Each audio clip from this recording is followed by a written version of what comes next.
เรื่องพระอรหันต์อยู่ที่ไหนก็แล้วกันในพระพุทธศาสนามีพุทธศาสนาสุภาษิตอยู่บทหนึ่งนะว่าภูมิเวสปุริสานังกตัญญูกตเวทิตาแปลว่าความกตัญญูกตเวทีเป็นเครื่องหมายของคนดีหรือเป็นรากฐานของการเป็นคนดีสุภาษิตจีนเขามีสุภาษิตอยู่บทหนึ่งว่าร้อยความดีความกตัญญูมาเป็นที่หนึ่งโดยมีนิทานพุทธปรัชญาเรื่องนี้เป็นเรื่องเล่าประกอบคำขวัญที่ว่าร้อยความดีความกตัญญูมาเป็นที่หนึ่งเรื่องมันมีอยู่ว่าชายหนุ่มคนหนึ่งเขาเป็นคนที่ชอบสะสมสิ่งศักดิ์สิทธิ์ถ้าเขารู้ว่ามีเซียนเกิดขึ้นหรือมีนักบุญเกิดขึ้นในประเทศจีนไม่ว่าจะอยู่มณฑลไหนเขาจะต้องตามไปกราบให้ได้อยู่มาวันหนึ่งชายหนุ่มคนนี้ได้ข่าวว่ามีเซียนคนหนึ่งบรรลุธรรมขั้นสูงกลายเป็นพระอรหันต์อยู่ที่เมืองซีอานบนยอดเขาชายหนุ่มคนนี้เขามีแม่ผู้สูงอายุอยู่คนหนึ่งประมาณ76ละพอได้ข่าวว่ามีพระอรหันต์มาอุบัติแล้วก็ใช้ชีวิตอยู่บนยอดเขาชายหนุ่มคนนี้อยากไปกราบมากๆเขาอยากพิสูจน์ว่าพระอรหันต์มีจริงไหมในโลกนี้เพราะเท่าที่เขาเคยเจอมาเนี่ยมันเป็นพระอรหมุนทั้งนั้นเลยอยากเจออรหันต์เป็นสักครั้งหนึ่งนะก็เลยไปบอกแม่ว่าแม่ครับลูกจะไม่อยู่1 อาทิตย์นะลูกจะออกเดินทางไปพิสูจน์พระอรหันต์แล้วผมก็เตรียมกับข้าวเตรียมเนื้อย่างเตรียมอะไรไว้ให้แม่หมดแล้วนะระหว่างที่ผมไม่อยู่ผมจะให้เพื่อนบ้านน่ะมาเฝ้าแม่นะครับแม่ก็บอกไปเถอะลูกไม่ต้องห่วงแม่แม่อยู่ของแม่ได้เมื่อลาแม่แล้วเนี่ยแม่อายุตั้ง76นะคนโยมนะหูตาฝ้าฟางความจำก็เลอะเลือนกลางค่ำกลางคืนก็ลุกมาไอครกแต่เพราะอยากพิสูจน์ว่าพระอรหันต์มีจริงไหมชายหนุ่มคนนี้ก็ยังออกเดินทางไปเขาเดินทางรอนแรมมาประมาณ3 วันทะลุถึงยอดเขาไปพบหลวงปู่สูงอายุรูปหนึ่งอายุประมาณ90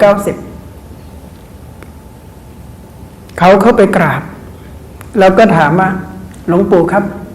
เขาลือกันว่าหลวงปู่เป็นพระอรหันต์แล้วหลวงปู่เป็นพระอรหันต์จริงไหมครับหลวงปู่ก็บอกว่าลูกมันไม่จำเป็นหรอกนะที่หลวงปู่จะเป็นพระอรหันต์หรือไม่แต่หลวงปู่จะบอกวิธีพิสูจน์พระอรหันต์ให้พระอรหันต์มีเครื่องหมายการค้าด้วยเหรอครับมีเป็นยังไงครับหลวงปู่จำไว้นะลูกนะพระอรหันต์จะมีลักษณะดังต่อไปนี้ 1. ชอบใส่เสื้อกลับด้านคือเอาด้านในออกมาเป็นด้านนอก 2. เวลากลัดกระดุมนะกลัดไม่ครบทุกเม็ด 3. เวลาสวมรองเท้าชอบสวมรองเท้ากลับข้างเธอเอาลักษณะ3 อย่างนี้ไปนะลูกนะแล้วไปพิสูจน์ดูแล้วเธอจะรู้ว่าแท้ที่จริงพระอรหันต์ยังคงมีอยู่ในโลกชายหนุ่มก็บอกครับผมจะกลับไปตามหาพระอรหันต์ต่อไปครับเขาก็ลาหลวงปู่ลงจากยอดเขามาคิดถึงแม่มากแม่ก็คิดถึงลูกมากสมัยเมื่อ1,000 กว่าปีที่แล้วมันไม่มีโทรศัพท์มือถือนะถ้ามีก็คงจะส่ง SMS ไปกลับไม่ได้แล้วลูกแม่คิดถึงสมัยโน้นมันไม่มีคิดถึงแค่ไหนก็อยู่ในใจของแม่แม่คิดถึงลูกและลูกคิดถึงแม่เขาบอกว่าถ้าลูกคิดถึงแม่100 เท่าขอให้รู้เลยว่าในใจของแม่นั้นคิดถึงลูก1,000 เท่าถ้าลูกเจ็บแสดงว่าคนที่เจ็บกว่าลูกก็คือแม่ชายหนุ่มเดินทางกลับบ้านระหกระเหินกลับมาผู้เป็นแม่นั้นก็เฝ้ารอลูกมาทั้งคืนเป็นเวลา6 วันเข้ามานี่แล้ว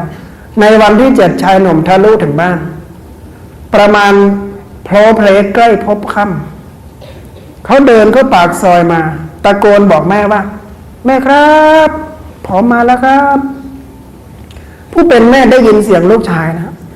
ดีอกดีใจตื่นเต้นจนทำอะไรไม่ถูก วิ่งออกจากบ้านไปลืมไปว่าไม่ได้ใส่เสื้อโอ้โหอายุ76อะคงน่าดูวิ่งออกไปตายแล้วพอพ้นประตูบ้านเป็นนึกออกว่าไม่ได้ใส่เสื้อผ้าเลยมีแต่ผ้าถุงอะวิ่งกลับเข้าบ้านกลับมาสวมเสื้อผ้าด้วยความเรียบร้อยสวมเสร็จแล้วก็เอาข้างในกลับออกมาเป็นข้างนอกติดกระดุมไม่ทันได้ครบทุกเม็ดดีอกดีใจตะลีตะลันวิ่งออกไปลืมสวมรองเท้ากลับมาสวมรองเท้ากลับข้างอีกวิ่งออกไปลูกก็เซซัสเซไปหิวแทบตาย2 คนแม่ลูกมาเจอกันกอดกันกลมด้วยความคิดถึงซึมซับความรักจากกันและกันห่างมากก็รักมากความรักนั้นเป็นปฏิภาคผกผันกับความห่างไกลยิ่งห่างมากเราจะสัมผัสได้ถึงความรักที่มากขึ้นถ้าไม่เชื่อพวกเรามีแฟนนะลูกนะลองห่างๆแฟนดูสิแต่อย่าห่างเกิน3 วันนะเดี๋ยวเขาห่างแล้วเขาไม่มาอีกเลยนะทฤษฎีนี้ใช้ได้กับคนแก่ซึ่งไม่มีทางไปนะลูกนะคนหนุ่มคนสาวเอามาใช้นี่อันตรายมาก2 คนแม่ลูกกอดกันกลมพอซึมซับความคิดถึงจากกันและกันได้เต็มที่ชายหนุ่มก็ถอนตัวออกมาจากแม่เขาผลักแม่ออกจากตัวเขาแล้วก็ได้เห็นว่าแม่ทำไมแม่ใส่เสื้อมันกลับข้างกันอย่างนี้แล้วดูสิเนี่ยติดกระดุมเข้าไปได้ไงเดี๋ยวไม่ครบทุกเม็ดอีกต่างหากพูดโธ่แม่แล้วก็เห็นรองเท้าของแม่แม่ก็สวมรองเท้ากลับข้างอีกต่างหากโอ้แม่ชักเลอะแล้วชักเอาใหญ่แล้วแม่ไม่พูดอะไรนะน้ำตาคลอหน่อยเขาเห็นน้ำตาของแม่นึกถึงคำของหลวงปู่ที่เขาไปกราบเมื่อวานพระอรหันต์มีลักษณะ1ใส่เสื้อกลับในเป็นนอกปิดกระดุมไม่ครบทุกเม็ดสวมรองเท้ากลับข้างให้หนุ่มคนนี้จู่ๆบรรลุธรรมนะปิ้งขึ้นมาเลยเราโง่จริงๆออกเดินทางไปตามหาพระอรหันต์สุดล่าฟ้าเขียวแท้ที่จริงพระอรหันต์ก็คือแม่ของเราพอรู้ว่าหลวงปู่ให้ปริศนาธรรมมาแล้วพระอรหันต์ที่แท้อยู่ไหนนะเขาก้มลงกราบแทบตักแม่เลยประคองแม่กลับเข้าไปบ้านคืนนั้นกินข้าวด้วยกันอย่างมีความสุขแท้ที่จริงคุณพ่อคุณแม่ของเราก็คือพระในบ้านแต่มีลูกหลานจำนวนมากที่หลงลืมความจริงข้อนี้ไปแล้วก็ไปคิดว่าพระที่ดีที่สุดนั้นอยู่ในวัดแล้วทีนี้รู้หรือยังว่าพระอรหันต์อยู่ไหนที่อยู่ในวัดบางทีเป็นพระอรหมุน คือหมุนไปหมุนมาบางช่วงก็ทำท่าจะเป็นพระดีพอไปสักพักหนึ่งไม่ดีซะแล้วไม่แน่ไม่นอนแต่พ่อของเราแม่ของเราที่อยู่ที่บ้านคุณโยมเชื่อไหมนั่นแหละพระที่แท้จริงท่านให้ข้าวท่านให้น้ำท่านให้ชีวิตแล้วเราเคยกลับไปให้อะไรท่านบ้างในวันแม่ให้ลองย้อนกลับไปถามนะคุณโยมนะลองย้อนกลับไปถามว่าเราให้อะไรท่านบ้างแล้วถ้าเป็นไปได้อย่ารอวันแม่เพราะอะไรเพราะบางทีพอวันแม่มาถึงแม่ไม่อยู่เมื่อกี้คุณโยมแม่คุยกับอาตมาภาพว่าเพิ่งได้อ่านบทความในแพรวเพื่อน forward mail ส่งมาให้เป็นเรื่องของลูกกับแม่จริงๆเรื่องนี้นี่มีรากฐานที่มาปีที่แล้วอาตมาภาพไปแสดงธรรมที่นิวยอร์กแสดงธรรมเสร็จก็มีผู้หญิงคนหนึ่งมาร้องไห้อาตมาภาพก็เห็นน้ำตาผู้หญิงก็ใจอ่อนทุกทีก็เลยถามว่าทำไมถึงร้องไห้ผู้หญิงคนนี้ก็บอกว่าหนูมีบาปในใจแล้วเธอก็เล่าว่าพระอาจารย์คะหนูมาอยู่ที่นี่20 ปีทุกปีกลับบ้านไปอยู่กับแม่เป็นเดือนทุกปีผู้หญิงคนนี้รวยมากหลังบ้านนี่มีเรือยอชต์เลยแต่มาภาพไปฉันที่บ้านเธอมาละเธ ธอเล่าเรื่องนี้ให้ฟังเพื่อเป็นวิทยาทานเธอบอกว่าปีก่อนหน้านั้นขณะกำลังทำงานน้องสาวโทรศัพท์มาหาพี่แม่ล้มในห้องน้ำอยู่โรงพยาบาลเธอก็บอกเดี๋ยวพี่เคลียร์งานก่อนนะเดี๋ยวพี่โทรไปเธอคิดว่าแม่อายุแค่52คงไม่เป็นอะไรก็เลยไม่ได้โทรกลับมัวแต่ทำงานเพลินตลอดไป3 วันต่อมาน้องสาวโทรมาบอกพี่เราย้ายแม่เข้าในห้อง ICU แล้วนะหมอบอกว่าอาจจะมีเลือดข้างในสมองอะขนาดนั้นเลยเหรอเดี๋ยวพี่เคลียร์งานแล้วพี่บินกลับเลยบอกแม่อย่าเพิ่งเป็นอะไร จะลืมนะต้องบอกแม่นะอย่าเพิ่งเป็นอะไรต่อมาครั้งที่3ประมาณตี 2น้องสาวโทรศัพท์มาหาตี 2นะคุณโยมนะเธอเพิ่งกลับจากที่ทำงานแล้วก็นอนแป๊บเดียวเห็นโทรศัพท์น้องโผล่สวนออกไปเลยโทรมาทำไมเนี่ยพี่ยังไม่ได้หลับเลยนะวันเนี้ยพี่น้องจะโทรมาพี่ครั้งเดียวอะจากนี้จะไม่กวนพี่กันเลยแล้วไงแม่เพิ่งเสียค่ะเท่านั้นเองคุณผู้ชมผู้หญิงคนนี้ร้องไห้ถ่ายทอดสดข้ามทวีปเลย จากอเมริกาถึงเมืองไทยวันรุ่งขึ้นรีบไปลาเจ้านายขอกลับเมืองไทยไม่มีกำหนดเจ้านายฝรั่งลุกขึ้นยืนตำหนิเลยตอนแม่ป่วยทำไมคุณไม่มาลาผมเธอบอกว่าดิฉันกลัวเจ้านายจะว่าผมเป็นฝรั่งก็จริงแต่ผมก็มีแม่ผมไล่คุณออกคุณก็สมัครงานใหม่ได้แต่ถ้าแม่คุณตายจากไปคุณไปหาแม่ที่ไหนไปเลยจะกลับมาเมื่อไหร่ก็มาผู้หญิงคนนี้ร้องไห้ออกจากออฟฟิศจับเครื่องบินมาบางไทยในงานชาปนกิจศพแม่พี่น้อง4 คนไม่พูดกับเธอสักคนร้องห่มร้องไห้หน้าศพซื้อข้าวซื้อของซื้อผ้าไตรซื้ออะไรมาทูลเกศทูลเกล้าวางบนโลงศพแม่นิมนต์พระชื่อดังที่สุดของประเทศไทยไปเทศท่านก็ดันติดกิจนิมนต์ที่คอสโม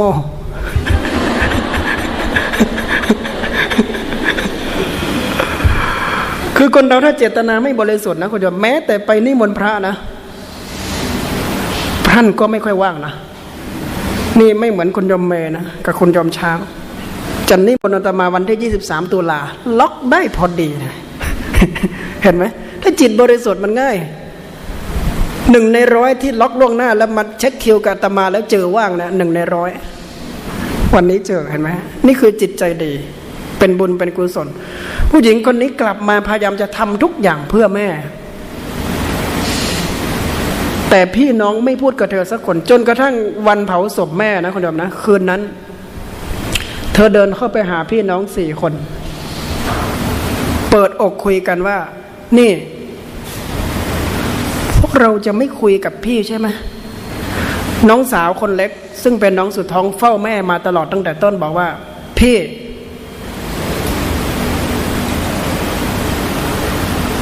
มันมีอะไรจะต้องคุยกับพี่ตอนนี้ด้วยพวกเรา4 คนเฝ้าแม่ทุกวันแม่ไม่เคยเพ้อหาเราสักคนน่ะแต่พี่อยู่อเมริกาแม่เพ้อหาพี่คนเดียว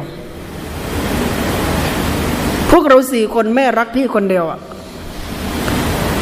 แล้วดูสิคนที่แม่รักทำกับแม่ยังไงฉันโทรไปเมื่อไหร่พี่ก็บอกเคลียร์งานเคลียร์งานพี่รู้ไหมแม่เคลียร์ใจรอพี่ทุกวันแต่พี่ยังเคลียร์งานให้แม่ไม่ได้ผู้หญิงคนนี้เอามือปิดหน้าร้องไห้โฮวันรุ่งขึ้นเก็บข้าวเก็บของกลับอเมริกาในวันที่พบอาตมาเธอบอกว่าพระอาจารย์เจ้าคะทุกปีหนูกลับเมืองไทยแต่ปีหน้าหนูไม่กล้ากลับไปบ้านที่ไม่มีแม่ งเหงาที่สุดอาตมาเห็นได้ทีอาตมาก็เลยอัดเข้าติดมุมเลยนะวันนั้นนะ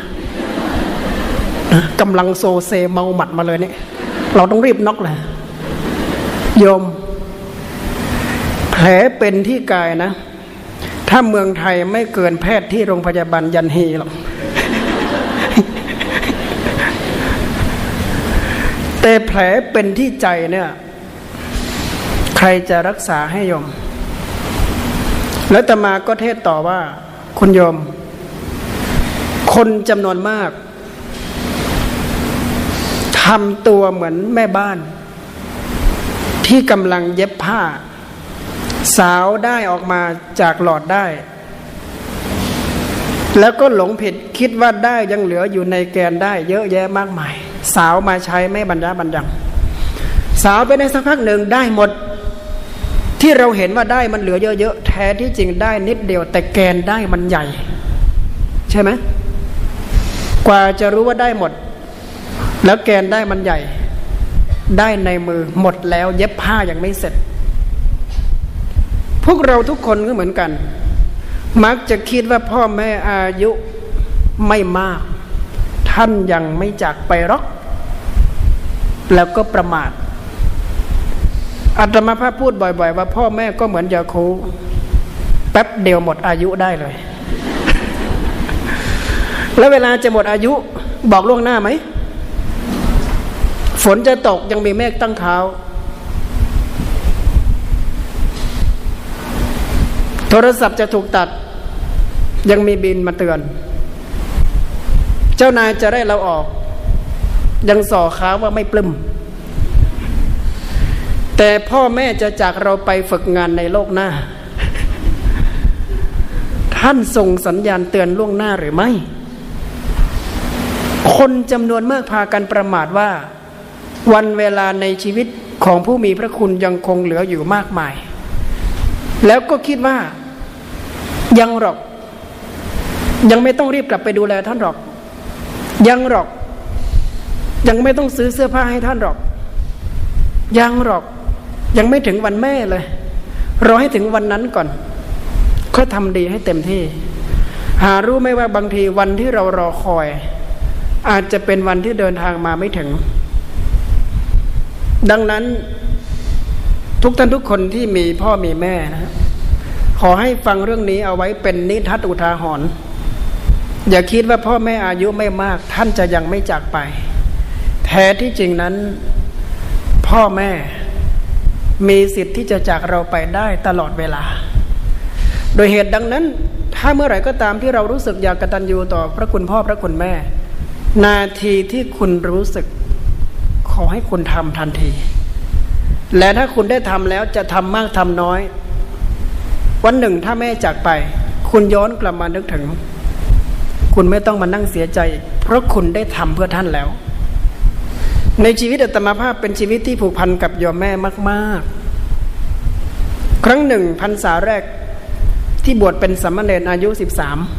13ออกพรรษาอาตมาภาพได้ไปทัศนศึกษาที่จังหวัดนครราชสีมาออกพรรษาแล้วเนี่ยพระรุ่นพี่พาไปทัศนศึกษาเพราะว่าตลอดพรรษาเราเรียนกันหนักมากขากลับนครราชสีมาเนี่ยขากลับจากนครราชสีมาพระรุ่นพี่ก็บอกให้ลูกเนรทุกคนไปซื้อของฝากผู้ปกครองอาตมาก็ซื้อเสื้อให้พ่อแล้วมาถึงแม่ก็ไม่รู้จะซื้ออะไรให้เดินไปเดินมาหัวจดท้ายตลาดจากหัวจดท้ายจากท้ายจรดหัวก็ไปเห็นผ้าถุงกองพระเนินทนทึกเลยลืมไปว่าตัวเองเป็นสามเณรหัวเกลี้ยงเลยด้วยอารมณ์อยากซื้อผ้าถุงให้แม่ก็เลยไปคลี่ผ้าถุงทีละผืนทีละผืนเจอปุ๊บคลี่เจอปุ๊บคลี่กว่าจะรู้สึกตัวอีกทีว่าแม่ค้าเขามองกันทั้งบางตายละแล้วอาตมาภาพก็เคราะห์หามยามร้ายมาเจอแม่ค้าปากปลาร้าเข้าให้คนสุดท้ายที่อาตมาภาพไล่คลี่ผ้าถุงมาเจอแม่ค้าลุกขึ้นยืนมือเท้าสะเอว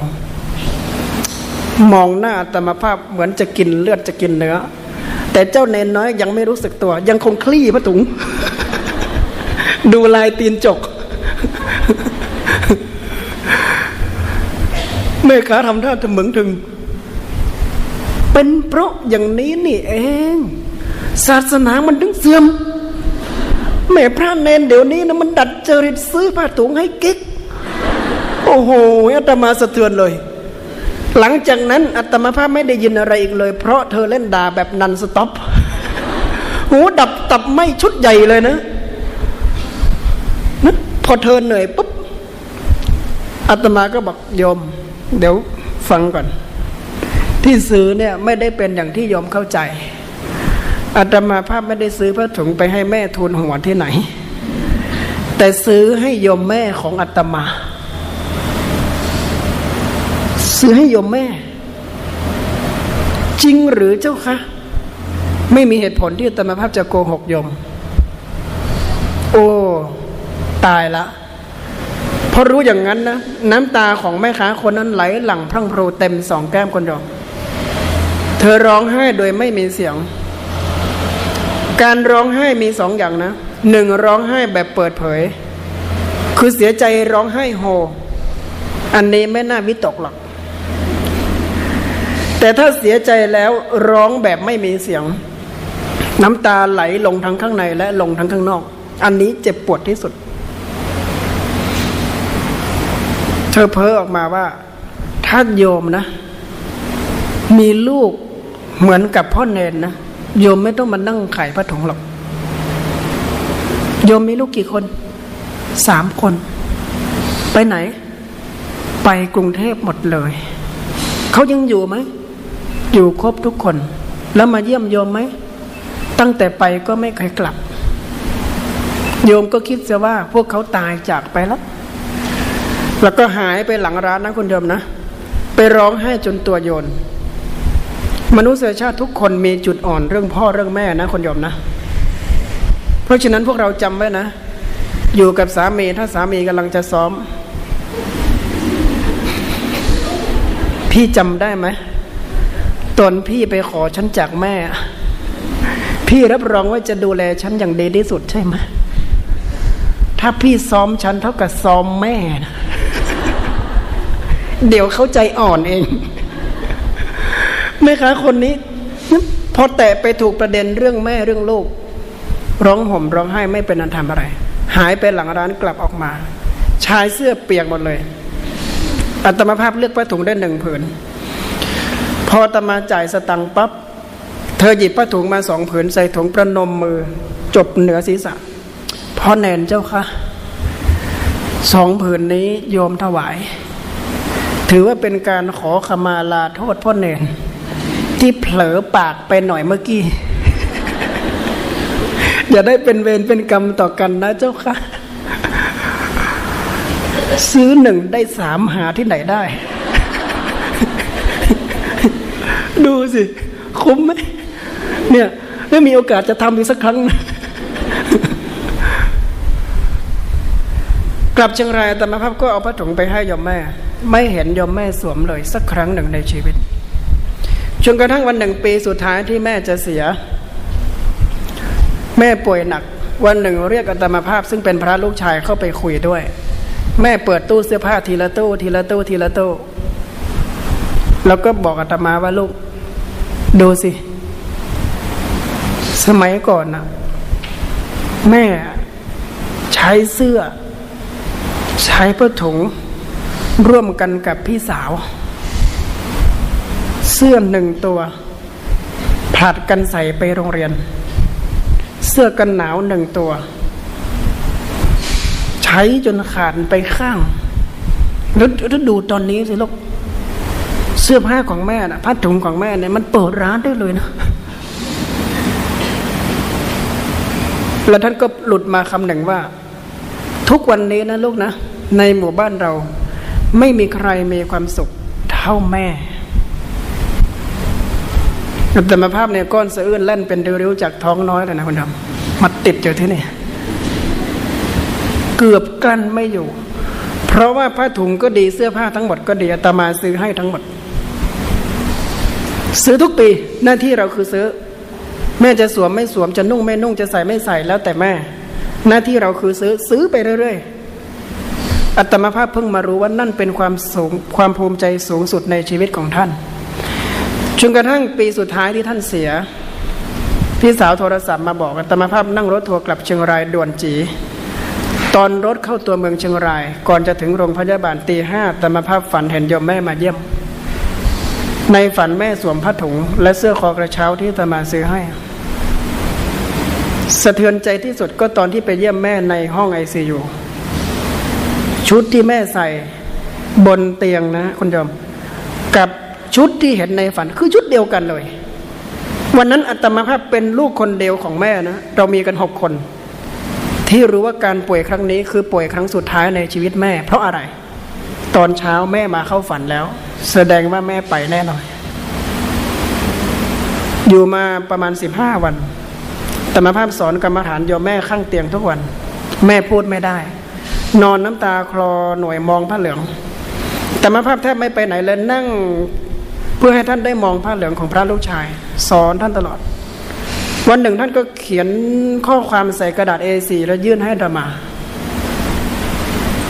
อาตมาภาพรับมาอ่านแล้วยิ่งสะเทือนใจหนักเข้าไปเพราะอะไรแม่เขียนจนจบแต่อาตมาอ่านไม่ออกเลย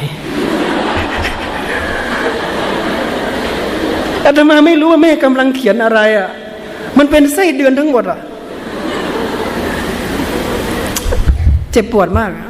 ต้องเดินออกจากเตียงคนไข้ไปที่ระเบียงไม่มีคำพูดในบรรยากาศเช่นนั้นอาตมารู้คนเดียวว่าป่วยครั้งนี้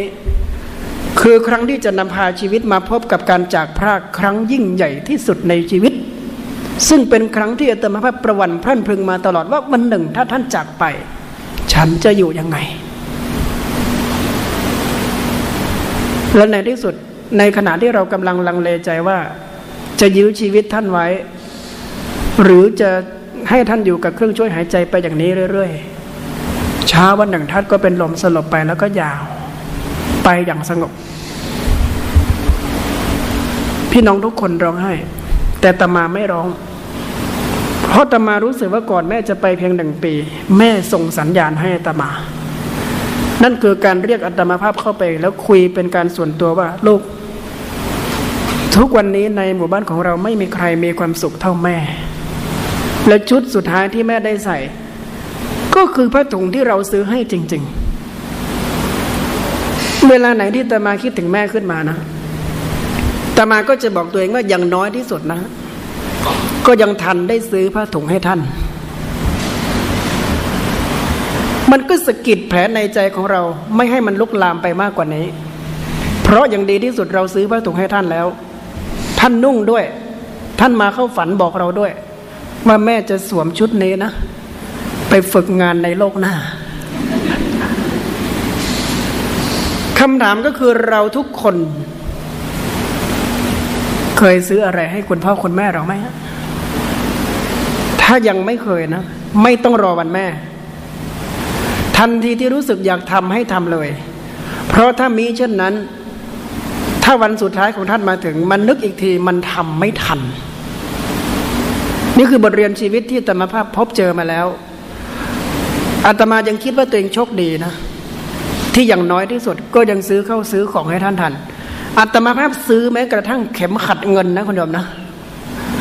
ไปเลือกเข็มขัดในร้านเครื่องเงินนะคนเขาก็มองเอามาใส่กับเอวตัวเองแล้วก็ให้แม่ของทุกอย่างก็ใส่ลงให้แม่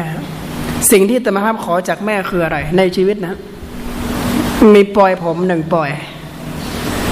สร้อยคอทองคำ1 เส้นซึ่งอาตมาภาพซื้อให้ในปีที่อาตมาภาพได้เข้าเฝ้าพระบาทสมเด็จพระเจ้าอยู่หัวปีนั้นได้รับพระราชทานพระยศปริญญาธรรม6 ประโยคถือว่ามาถึงฝั่งฝันดีใจมากก็เลยซื้อสร้อยให้แม่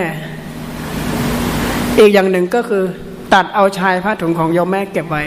3 อย่างนี้เป็นเครื่องรางของอาตมาในชีวิตเดินทางไปทั่วโลกไม่เคยพกพระเครื่องแต่พกปลอยผมของแม่นะพกสร้อยเส้นนั้นของแม่แล้วก็พกชายผ้าถุงของแม่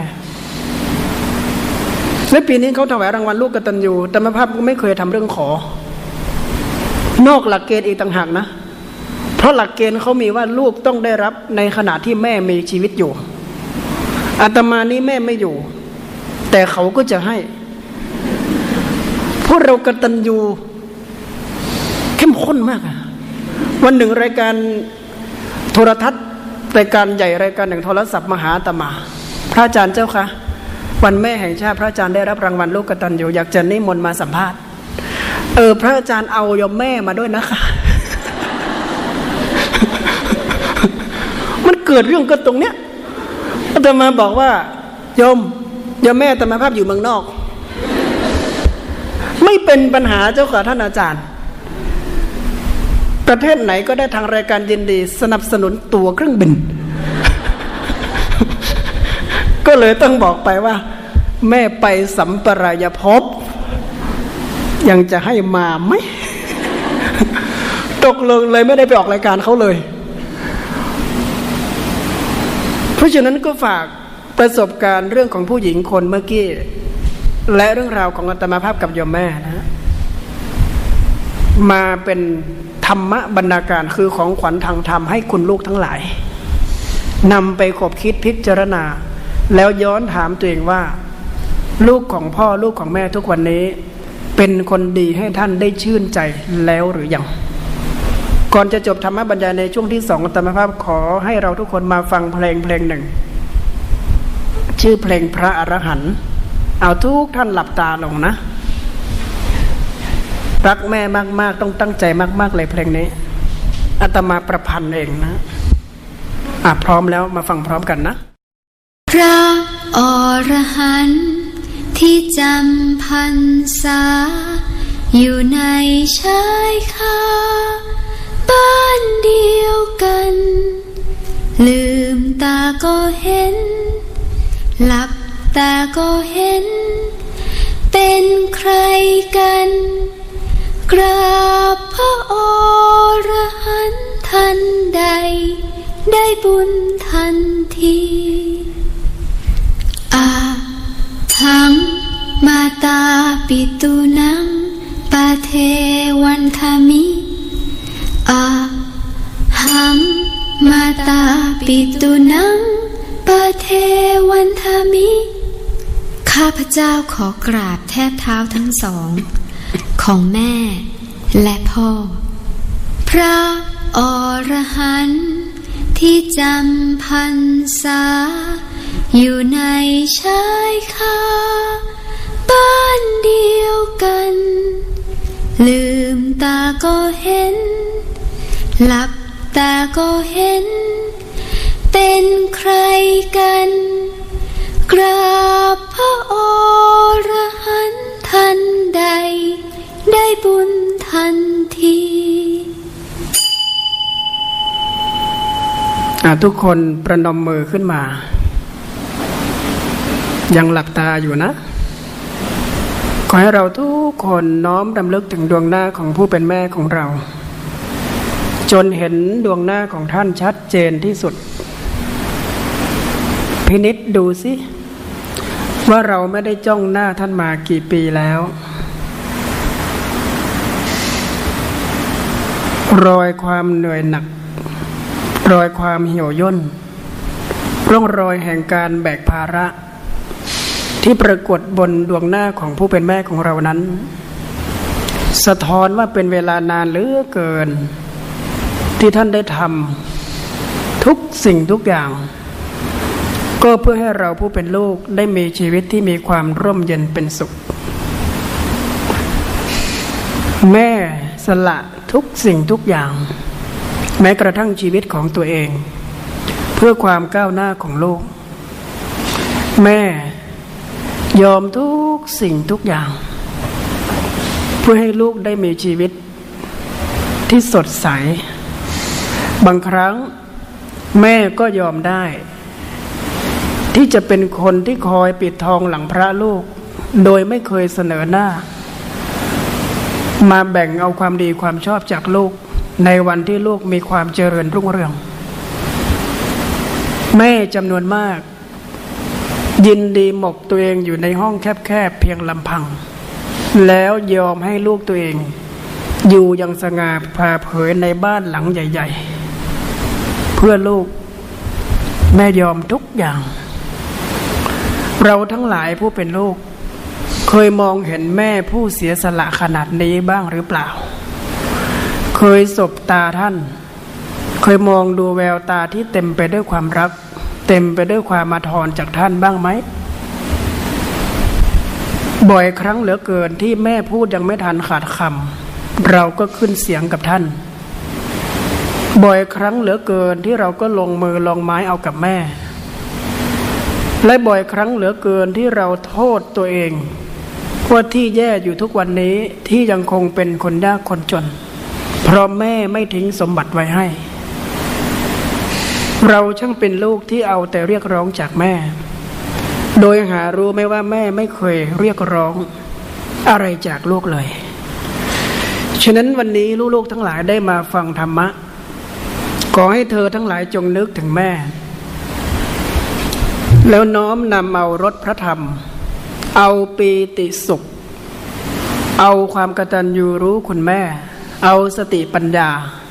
เอาความเบิกบานจากการฟังธรรมในวันนี้มาหลอมรวมกันให้เป็นตบะเดชะต่างดอกมาลัยต่างพวงมาลัยมะลิน้อมกราบลงที่ตักของผู้เป็นแม่ของเราทุกคนแล้วนึกตั้งสัตยาธิฐานในใจว่าแม่ที่เคารพของลูกวันนี้ลูกชายของแม่ลูกสาวของแม่ได้พาตัวเองมาฟังพระธรรมลูกอิ่มใจฉันใดลูกได้บุญฉันใดลูกได้ปัญญาฉันใดลูกรื่นรมในธรรมฉันใดขอให้ความรู้สึกอันเป็นสิริมงคลทั้งหมดนี้จงตกต้องแก่แม่ของลูกด้วยเถิดขอให้แม่มีความร่มเย็นเป็นสุขสถิตเป็นร่มโพร่มไทรของลูกตราบนานเท่านานพยายามน้อมนึกและอธิษฐานอย่างที่ธรรมภาพกล่าวมานี้นะลงมือทำสัก1 นาทีนะ